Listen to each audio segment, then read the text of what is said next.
that Trent is generating is made accessible to people so that citizens and advocates and community groups and NGOs can act on that. So the real role of Trent this morning is to be an integrator, and we'll be talking about that a little bit more after the panelists present their research and their findings. The availability and quality of water, especially fresh water, is becoming an issue that's more and more urgent.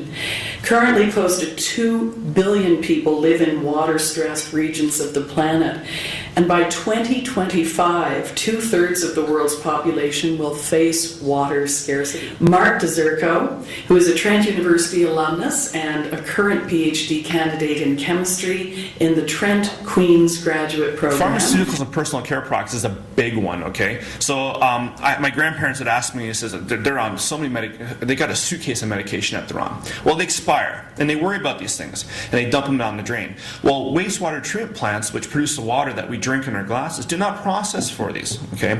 Yet our bodies, when we ingest these, even though they they're active, they do the role that they're meant to do, they create metabolites, a change in the chemical composition, but the active components are still there, so we excrete them out, and they go into our waterways. And this is why I can take this glass of water, and I'm very happy because I have lots of Prozac in here, because half the population's on Prozac. So, Maggie Xenopoulos, who is an associate professor in the biology department at Trent and a recognized expert in global change biology. If we take all of the world's water, most of it is actually seawater or salt water.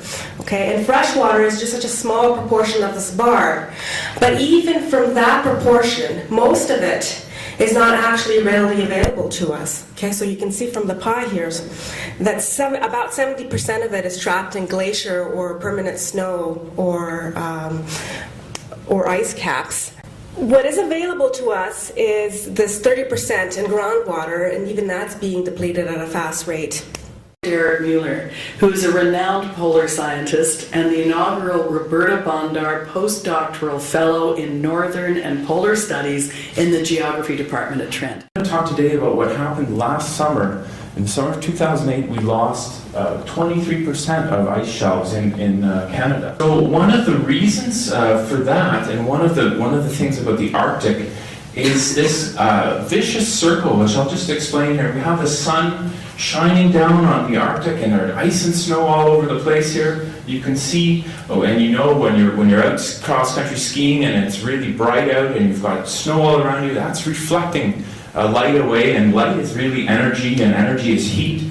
So when you're reflecting away heat from the polar regions here, you're keeping the planet cool. It's like our Earth's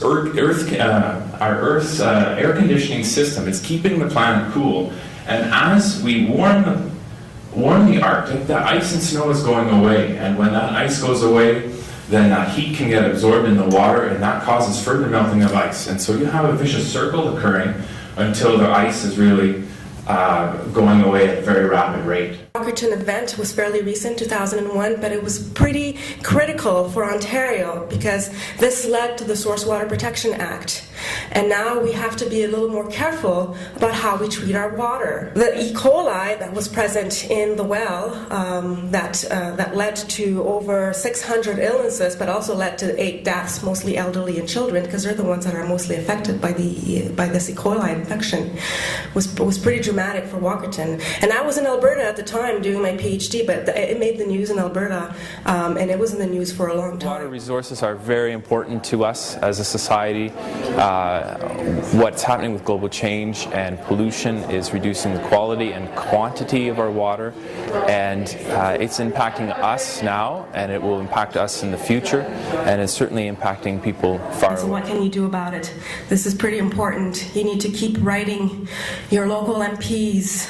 It's pretty important. This is something I always tell my students, is educate others, teach others. So after you leave today, please go tell everyone else about these problems. What can we do?